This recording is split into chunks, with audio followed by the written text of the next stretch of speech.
Good morning, everyone. I'm that prompt and add a spin to it, if you don't mind. So, as you introduce yourself, could you do it in the most I know I have one. You have one too. So, shall we start? Okay. Hi, my name is. Sorry. See, that was. That's just some Golden Globe worthy moment. Thank you, Cheryl. My name is Roberta. I am a person that exists within capitalism, eternally working class. So, cinematic.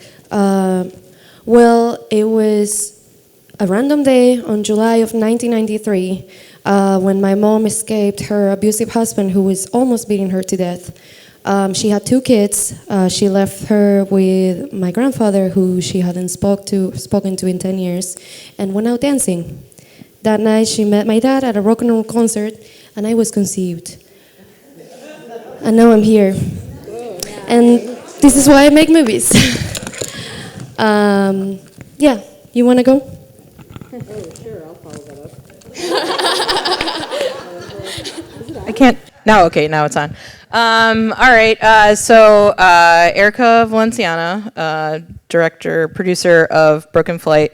I think describing it cinematically, I guess I have to speak about myself in the third person, which I don't typically do, so it feels a little awkward. But I'll say, yeah.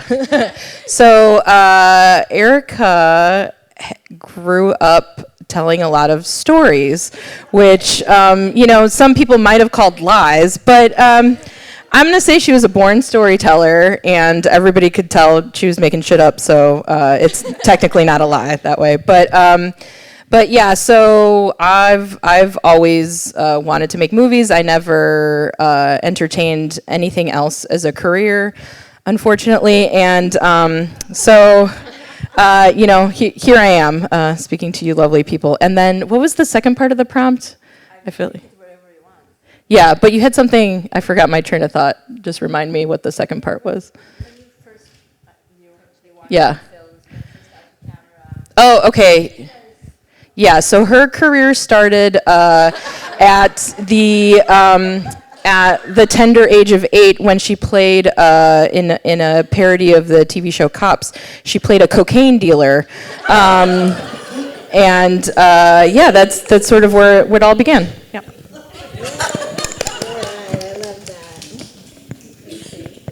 Han Mitakoyape, Yvonne Russo, Imachiape.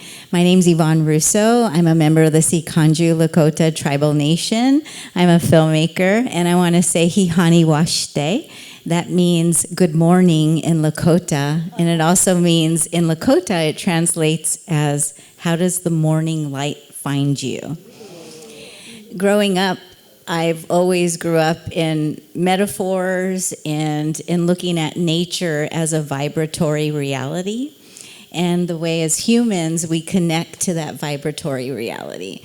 And there's a space between the reality and what we see with our 5 senses and our eyeballs and everything, and then the actual manifestation of our thoughts, our words, our actions and deeds. And I think growing up Lakota in America has allowed me to see these 2 different realities of how our tribal nations are in America, and then the state of capitalism in America, and the space in between. And I walk in both spaces because my family still lives on the reservation, yet I live in New York. My mother is in Pasadena, California, and so I acknowledge the atrocities of the past, but at the same time have found a way to tell stories that bring healing and repatriation of that into a contemporary format, and to be able to share love and the common good within humanity through story. And that's really important because I think that we can all learn from the past, but also bring our present day humanity and our common shared knowledge as humans and do the best that we can in the world to bring equality to everybody. So that is my mission. And and I'm still learning and walking in it. Wow, that's also really hard to follow. Hi, my name's Ariel Bond, and I have severe imposter syndrome sitting here. I live in Vancouver, but I grew up in the States. I'm originally from Michigan. Go Blue. My parents loved to joke that my first babysitter was the Little Mermaid. Because they would just put me in front of the TV and I would just watch it for hours. So that might have something to do with my interest in film. And yeah, I always loved watching movies. My family really loved films. My parents would take me out of school sometimes to like go see a big movie in theaters, and that felt like so exciting. And then when I was at university, I thought I wanted to be a doctor, haha. And I took a class one summer because I had a bit of a rocky relationship with my family and didn't want to go home, and so I was like, oh, I'll just take summer classes. And I signed up for a screenwriting class just like on a whim for fun, and then ended up having the best time of my life. And I remember, this is so cliche, but I was sitting, and I'm sorry, Maria, you've heard this story already, but I was sitting at a Starbucks at like 11 p.m. on a Saturday night, and I realized that my heart was racing while I was writing this screenplay, and I was like, oh, I've never felt this way while doing my homework before. And I think this is how you know this is what you're supposed to do with your life. So ever since then, I abandoned organic chemistry, thank God, and went on to pursue a career in filmmaking.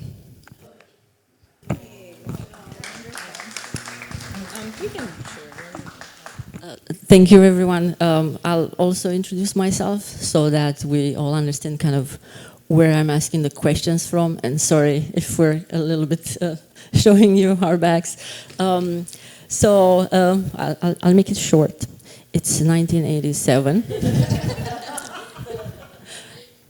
Communist Romania, the apex of tyranny. We're hearing really loud noises from the outside, so the entire school stops and all the children on the sidewalk. And on the sidewalk, there's a lot of things we've never seen before, like bubble gum and luxury thrown in the air.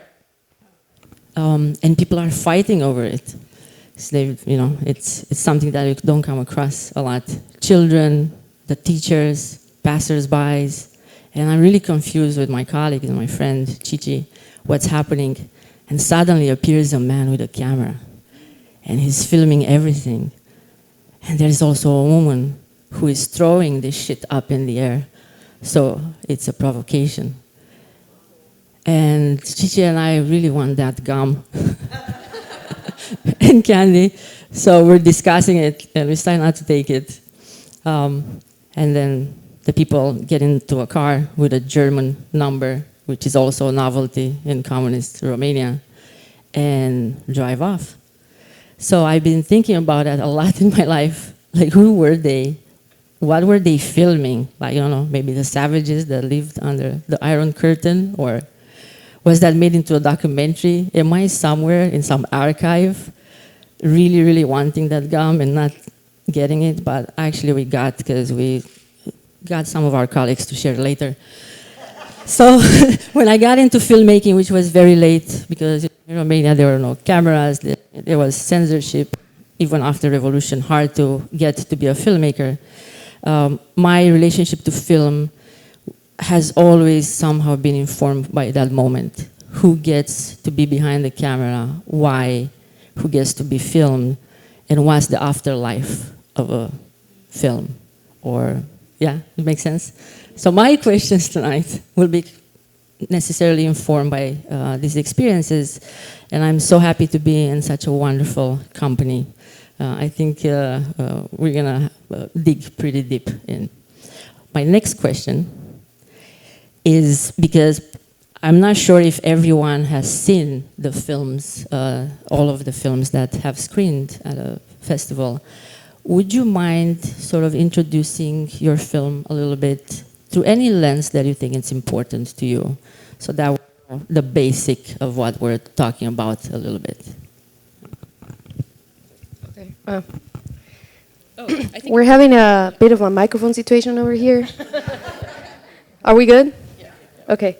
I am a first-time filmmaker. My short film is called Navidad de Reserva. It means whatever you want it to mean. I really can't translate it, so I picked a different name in English. It would be Silent Night. I think it gives you the vibes of what the movie is about.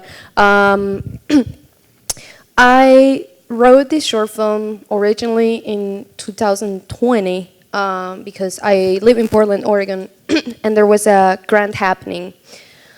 The prize was $5,000 toward making the film. And I read what the mission for the grant was, and it had to do with, social change and switching narratives in movies. And I'm Argentinian. I moved here when I was 24 years old in 2018, and there is this conflict of interest that I've always had towards the United States, and most people in Argentina do, because most of our economical crises and dictatorships against socialism, communism, whatever form of destroying capitalism we've ever had were shut down by the United States. So, like almost any other country in the world, we don't really like it here. But I ended up here randomly. And unexpectedly. And so for about 6 years, I was here undocumented. And through the pandemic, which was 2020, was when this script contest came out. And at that point, I had lived here illegally for 4 years. Please don't tell them. And I have noticed that the narrative that Hollywood has, first of all, I noticed how much Hollywood has impacted my perception of Americans. Upon living here, I realized that Americans are so much more layered than what I've been told my whole life. So United States went from being this mythland where like the working class is non-existent and there is no poverty to like there's actually a lot of poverty, almost like in Argentina, and the working class is strong, they're just not connected. So I just really wanted to make a movie about that, but at the same time, I had been really tired of the narrative that Hollywood has on Latinos and the way that we exist within society and the place we occupy in our families. So I just wrote a script that was set on Christmas Eve.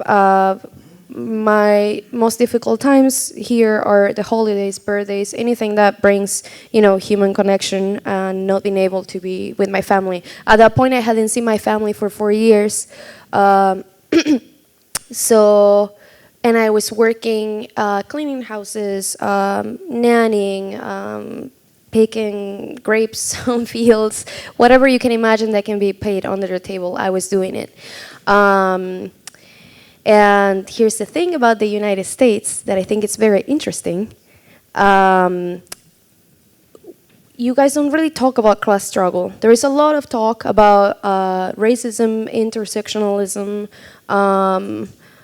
but there is no talk about class struggle. We don't talk about classism. You guys do. I mean, now more than before.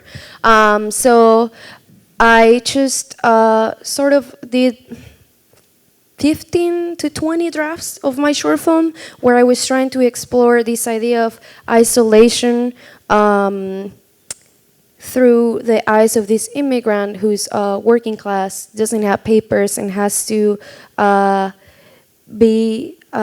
it's trying to find a connection, whatever connection she can, and the only family structure that she really has is a family that she works for, which is an upper class family that she's raising her children for. And her family back at home, they're like clueless. They don't really care. Like the idea that your family has when you're leaving the United States is that you're lucky. You know, like shut up. You don't know what you're talking about, because our countries are really bad economically, but it's not good. So that's how it started. I'm sorry I extended myself too much. You go.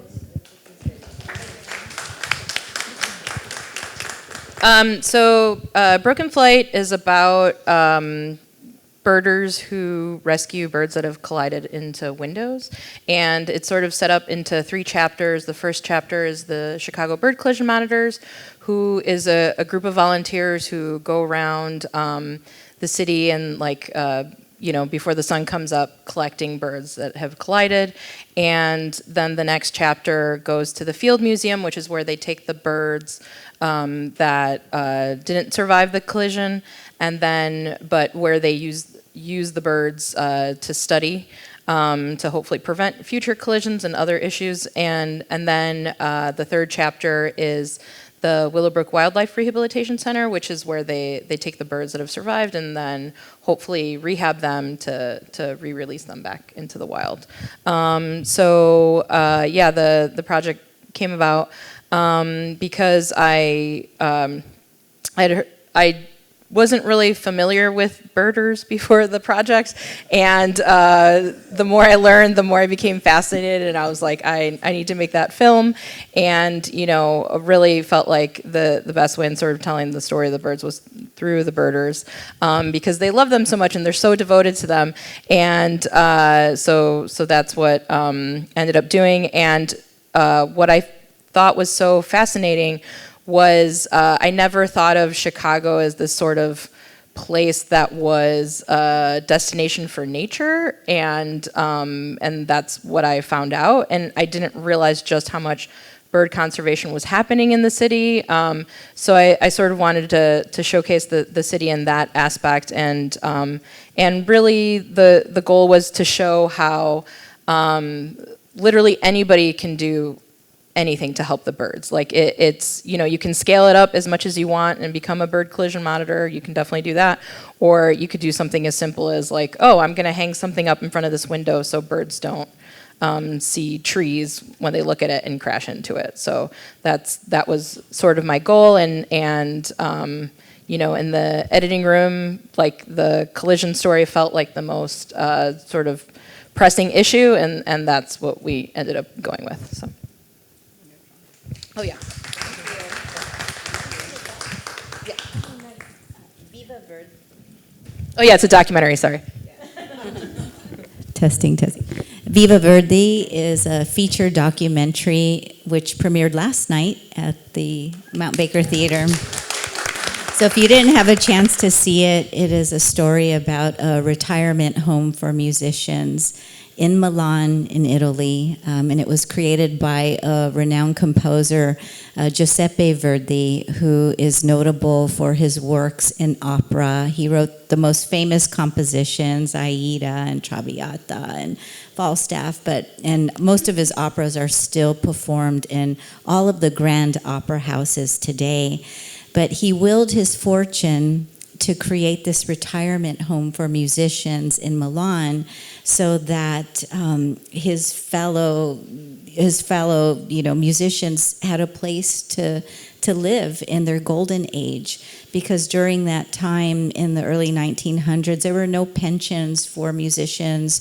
A lot of them didn't have any savings, and so many were penniless and homeless, and he felt that it was something he wanted to do in terms of giving back. So the story is about the house, and it's about some musicians that live within the house, and it's truly about how music saved their lives and how creativity infused in the elderly generations, and how that also, it enhances your life. It enhances your life, and it's a healthy thing for you. But another theme within the film itself is that we we look at cross-generational exchange between young people and older people, because within the house there are international music students that live there with them. So we get to see this mentorship between the elderly and the young people. So it's been a true joy working on this film, but it took us 10 years to complete. We raised the money all through foundations and grants and private donations, and we could talk more about it after if you have questions. So thank you. Thank you. So my film Rupture is based on a true story, based on my personal experience with an ovarian cyst rupture that I had in 2018. I was working on a film at the time, and probably too hard. And I had this really horrible stomach pain, and I ignored it because I was like, oh, I have work to do. And it reached a point where I couldn't ignore it anymore. And I found myself in this really terrifying situation where I felt like I might die because the pain was so intense. And I called 911, and they didn't want to take me to the hospital because they didn't believe that my pain was that bad. And so Rupture it's a meditation on how women in pain are viewed. It's also known as the gender pain gap. So it's the resulting gap in how women are diagnosed and treated. So unfortunately, women are 3 times more likely to die from a major heart attack because their symptoms are not only perceived in their body differently, but also just the bias of how doctors are seeing women in pain is leading to this unfortunate gap in care. So I was inspired by some other works that were out in 2023 about the pain gap. There's a really wonderful book out called The Pain Gap. If you're interested, you should really check it out. And I wrote this, I thought maybe now is the time to tell my story, and so I wrote this script, and I was so surprised how many people just gravitated towards it and wanted to be a part of it. And so it's a fictionalized telling of one night in my life over the course of 12 hours. And the only part that I sort of fudged was at the beginning. I framed the film around this phone call between the fictional version of myself and her best friend, who is based on my real best friend who has an invisible disability, and often she's just on this constant, never-ending struggle of trying to convince doctors of the seriousness of her condition. And it took her about 5 years to finally get a diagnosis. In the film, she has fibromyalgia. In real life, it's something else. But I frame it around this conversation of, the main character not believing her own best friend for this pain that she has, and then goes on this own journey of having her pain not believed. So yeah, that's Rupture. Thank you. So this panel sort of is constructed around the idea of impact filmmaking. And I wouldn't want us to take that framework for granted. And I was wondering, can we sort of reveal a little bit what might that mean to you, working for specific audiences?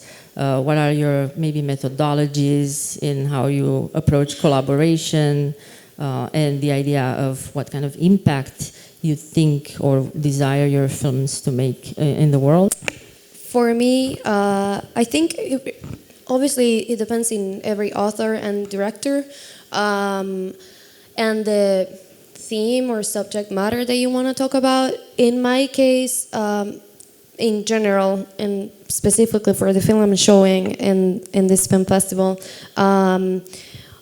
it was very important for me that I collaborated, that my heads of departments had a similar experience, and the actors too.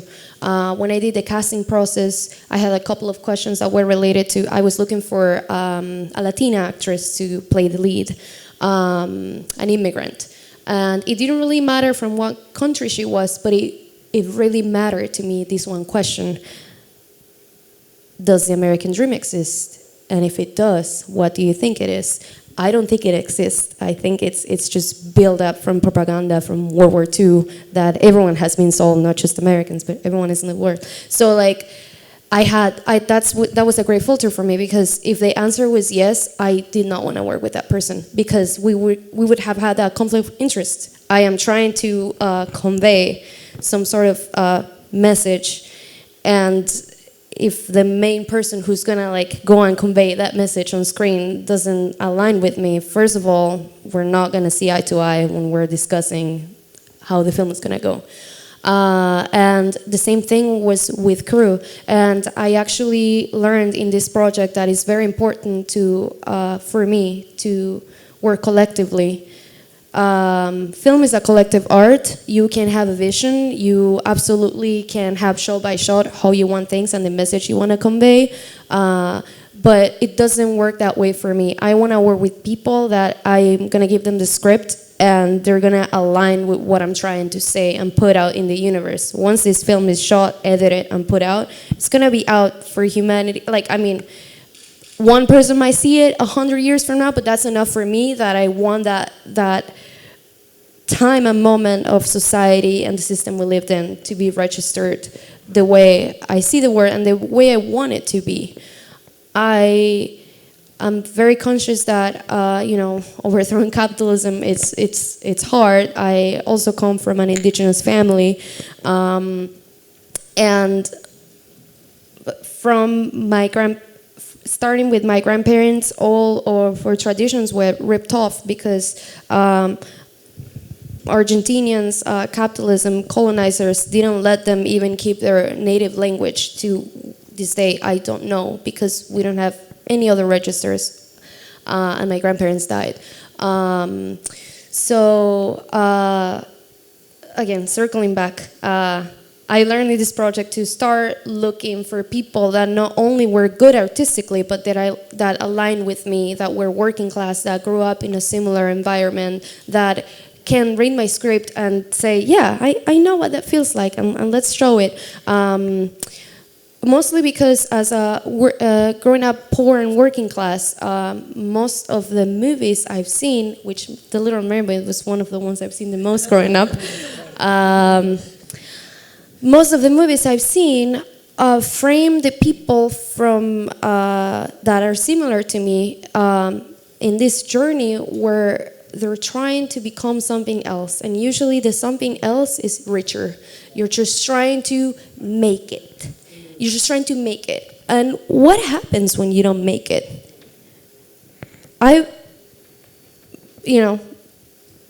It's really sad to think that that's what I've been fed my whole life. Like, I have to make it, otherwise. Otherwise what? We never talk about the what. We never talk about that dead moment in which you're sitting and you just had something devastating, be it you lost your job, you lost your house, you lost your pet, whatever.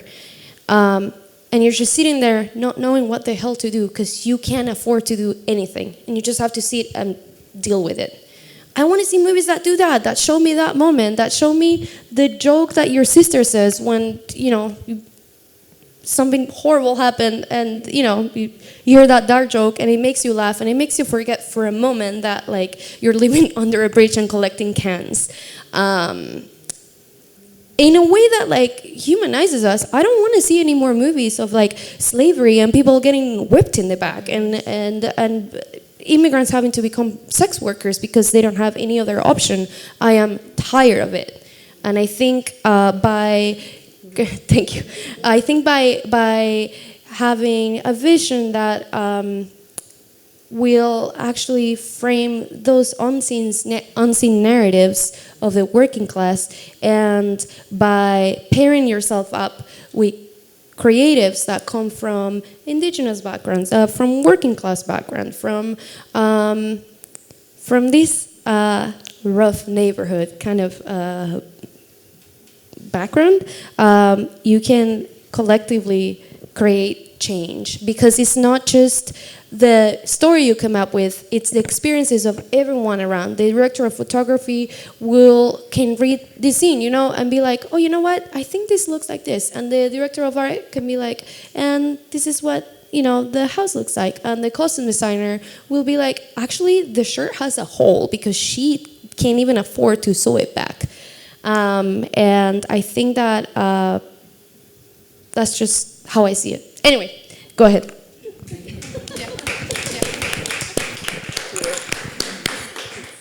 So yeah, I would say in terms like specifically with this film, the impact I was sort of going for was I wanted, I knew I had a built-in audience, which was birders, and yeah, like I knew they were gonna watch the film, love the film, and a lot of them when they kind of watch it, it's funny because they'll comment on like the beautiful birds in the film, but not much else. Like the narrative doesn't matter at all.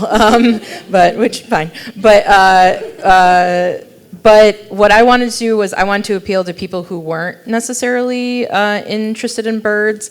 And yeah, like one of the biggest joys for me is had like people coming up to me after the film and like either telling me their story about how they like used to be scared of birds or used to hate them or whatever, or didn't think about them at all, and all of a sudden they were noticing them.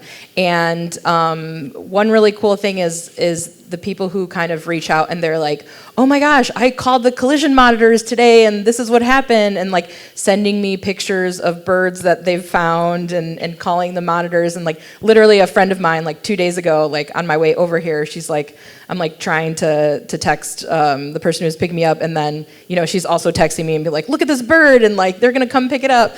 And I had another friend who called me to like for emotional support as she collected a bird, and I like being that person. Or hearing my other friend who brought her 8-year-old to come in, watch the film, and how like when they find a bird, he talks about the group in Erica's film and like all these different things. So that to me is that feels I don't have like numbers or anything like that, but hearing those people's stories, it's like, oh, like I'm actually making some sort of a difference, because I made them aware of the situation. And my goal, like ultimate goal, is that more people watch it so they can kind of put more pressure on those who need that pressure to create change. And so, like I mentioned in the Q&A of the film, that the building in my film, the McCormick Place, which is was like the deadliest building in the deadliest city for birds, like they recently retrofitted their windows and bird-proofed them, and it made this huge difference. And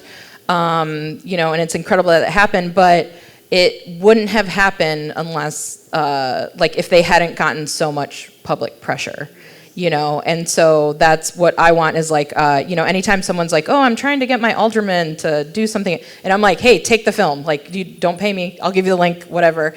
Show it to your alderman. And so that's sort of my goal is like, it's great. I love the sort of incremental changes that I feel are probably happening as a result of people now kind of knowing what to do when they find a bird and calling me and telling me about it, whatever. But what I really want to happen is for them to kind of like gang up together and get to the people who are actually going to make an even bigger difference, in terms of bird proofing glass around the city.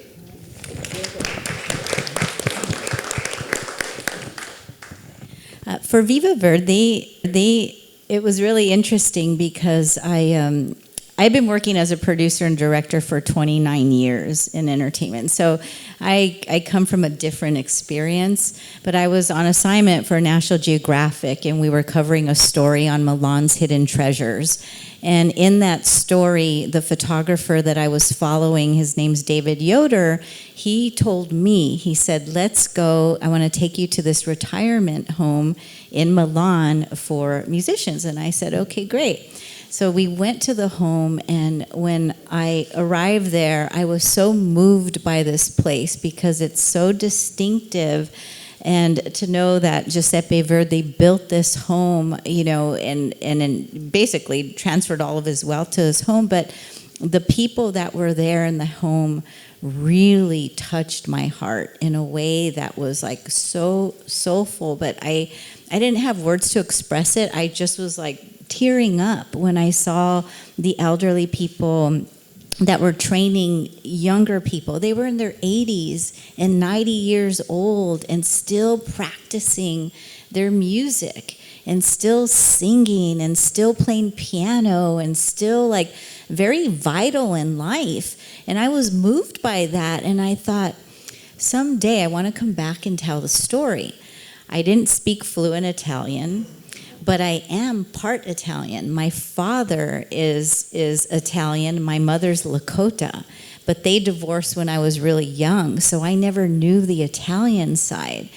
And I grew up learning to respect my elders. You respect your elders, you treat them as gold because they are wisdom keepers. So in myself, I knew that I wanted to learn more. I wanted to learn about these people. I wanted to know who they once were in their prime years of life. I wanted to know what happened in history. What did they endure? What did they go through? You know, what can we learn from them? And then the cross-generational exchange between the young and the old, I was like, that is gold. I was like, we need some knowledge here. Like, I want to learn from them. So at the time, I was on contract with Nat Geo, so I couldn't tell that story personally. I had to wait until later. So it wasn't until like 6 years later that I was able to like, okay, it's time to tell the story. And when I was a freelancer, I was like, I need a producing partner. You know, I need a producing partner, somebody who shares the same passion. So when you're collaborating on a story, you want to make sure that you're marrying somebody for life. You know, you hope even, you know, you're because that story you're creating together, you're birthing together, you're going into the world together, and you're learning from each other. So I chose Christine Lamont, who is somebody I worked with in the 90s, who's actually my mother's age. And I knew that I can learn from her because she's a wisdom keeper, but also is part Italian. She is Italian, she's Sicilian, and lived in Rome, and she worked around opera. And so I knew collaboratively we would be able to, it was yin and yang. You could work together and also exchange. It was intergenerational exchange. And so through that, we were able to, you know, produce and build a team. And when you're building teams, it's, you don't always want to agree. Like, that's my motto, because you bring people in with their expertise and you hire them for their knowledge. And so at times when, you know, you have a creative collaboration and maybe a healthy discussion about how you see things as a director visually, and they have a different interpretation, you just work through it. You know, and then you get to a mutual point where it's like, okay, yes, we see this clearly. But for this film, it was important that the voices all speak for themselves, and they trusted us to tell their story and to take it out into the world to create the impact that we want. And the impact is that may Viva Verde be a blueprint for senior living centers throughout the world. where creativity can inspire you during your golden age. Through that last chapter doesn't have to be in a wheelchair staring at a pastel wall. You know, you can basically, to create energy and keep writing, keep producing, keep directing, keep doing what you do, but you know, that transitions to a healthy human. And so that you can live your life, your golden age, with dignity and purpose. And so right now we're working on our impact plan for that, for senior living centers, to get, you know, the film out to all of them. So yeah, thank you.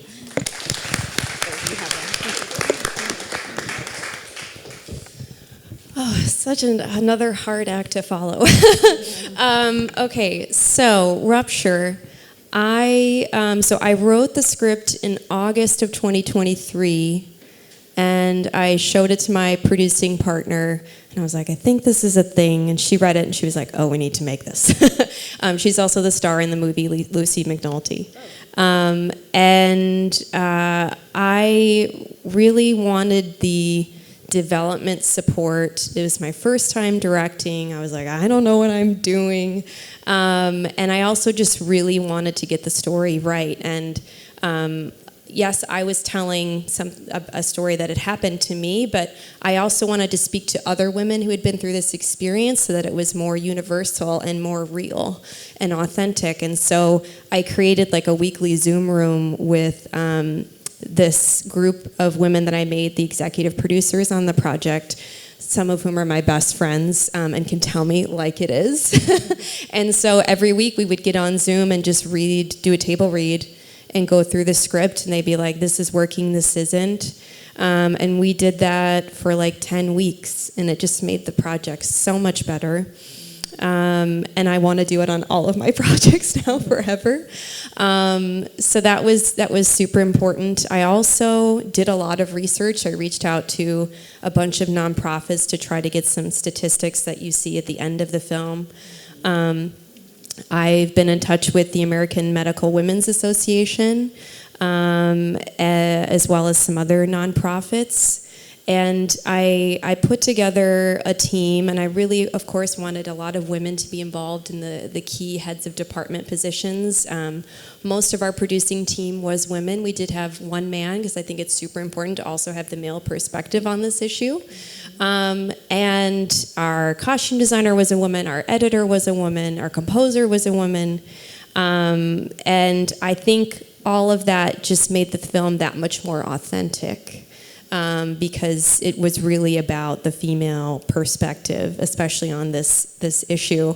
One thing I will note that I thought was so funny was we were doing our sound mix with Sharp Sound in Vancouver, and one of the sound designers I was working with, she was like, it drives me crazy that whenever there's a scene of a woman peeing, it doesn't sound real. So I'm going to Foley that for you so you get it right. I was like, wow, that is a dedication to your craft.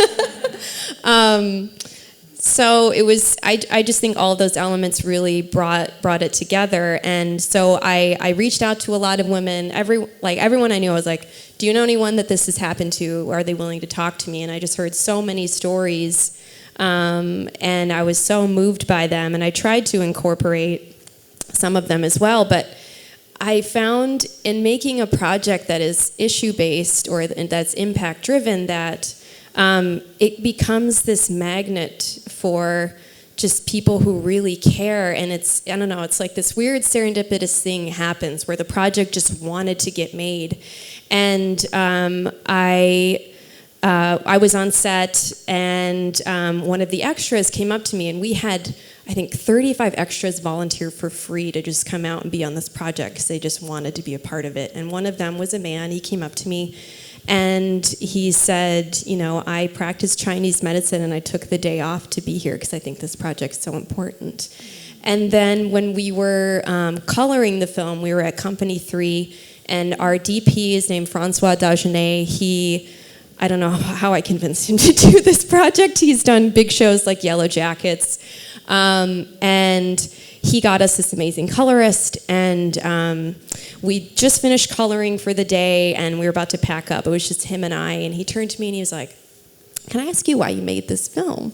And I said, "Well, it happened to me. It's based on a true story." And he was like, "Oh, my wife just had an ectopic pregnancy, and she went to the emergency room, and she was sent back home, even though she was in horrible, horrible pain. And several hours later, they returned to the hospital and finally took a look and realized, oh, you have an ectopic pregnancy and we have to operate immediately," and she almost died. And the really beautiful thing is that on the day that we colored, and I'm going to cry, I'm sorry. It's just like such a beautiful thing. They weren't sure if they could have another baby, and he had just found out that his wife was pregnant again. Oh, wow. And so it just felt like, out of all the people who could have colored this film, it was him. And it was just so crazy that happened. And anyways, just so many beautiful moments of connection like that happened because I finally found the courage to be vulnerable and tell a story like that. And so, going forward, I've got a ton of scripts in my drawer that are vastly different than Rupture, but just the gratifying experience of making something like this, where you just feel so connected to strangers, really motivated me or inspired me to just completely pivot and now only do films like that. So, my next project is it's called Deep Fake. It's about deep fake non-consensual pornography. And I just want to make, it's called Deep Fake, about deep fake non-consensual pornography. Deep fake non-consensual? Yes. Okay. Yeah. So basically, it's about women who are being deep faked. Their faces are being put on other women's bodies against their will. There's a really wonderful doc out right now called Another Body that explores this issue. But if you have an opportunity to ever make a film like that, if you're an aspiring filmmaker, I can't recommend it enough. It's such a beautiful experience. Thank you, everyone, for this deep digging in of your praxis. We're almost out of time, if not out. We have 5 minutes. We can succinctly do one more question. I have many questions to ask you about the politics of funding, right? Patriarchy and misogyny in industry. Some of you have experience with that. Whether or not you consider yourself a feminist filmmaker, these are just teasers. We won't find out the answers. But you should all visit me and make an individual podcast with me before you leave. I have many questions to ask you about the politics of funding, right? Patriarchy and misogyny in industry. Some of you have experience with that. Whether or not you consider yourself a feminist filmmaker, these are just teasers. We won't find out the answers. But you should all visit me and make an individual podcast with me before you leave. The final question, because I want to acknowledge all these intersections, right, from the environment to gendered experiences to intergenerational traumas to capitalism that kills us all and therefore has us stuck in the American dream, which is a nightmare for many of us. Here in Bellingham, ICE is on the ground arresting people, disappearing them for a month now. Yeah, we are a border zone, so that's happening and is not fully acknowledged. So we are together in a space of liminality, perhaps, where things could get worse and worse and worse and worse, and the role of the artist and the storyteller and media makers will increase so much more in terms of how we can collectively survive and thrive and change perhaps the paradigm altogether. And so perhaps you share some of those anxieties, but also dreams of something else. And I would love to hear your dream of something else. Real quick in 5 minutes. Because capital, no. Yeah, I would like to hear an example of an answer, so then I know what to say. I'll respond. I think, history repeats itself. It's an awful, awful thing that we have to look at because America's at a massive crossroads. I'm not going to get too political because I just don't want to do that, but having realized the atrocities of the past, even from the 70s, as late as the 70s, there was martial law in certain areas, that a lot of people don't even know about. Most people don't really understand the history of America and what truly happened. And we're at a crossroads because we're at a point where we have to be extremely vigilant in terms of what is happening, but also understand that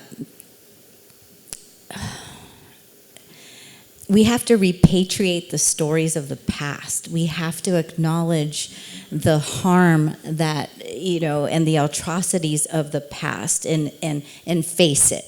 That's what Canada did. They acknowledged their history. They acknowledge what has happened. They acknowledge that Indigenous people, it's the land that belonged to them, right? Everybody is from the European background was an immigrant also. Okay, and if it wasn't for, Indigenous people even helping immigrants during that time to raise crops, to have a homestead, to do all of the things we do, it was a time of collaboration, we'll say, in some places, right? But we are just in a place where I think we have to understand what has happened and also come to a place of healing and a place of helping each other so that it becomes an inclusive town, it becomes an inclusive state, and it becomes inclusive when it comes to education and knowledge, because there's a lot of power with education and knowledge, so that way we can help each other understand the things that have happened in the past, right? So I think, it's very difficult. My hope is that we all can grow together to unify as people, and that there's a space for everybody so that we can all live happy, healthily, and prosper.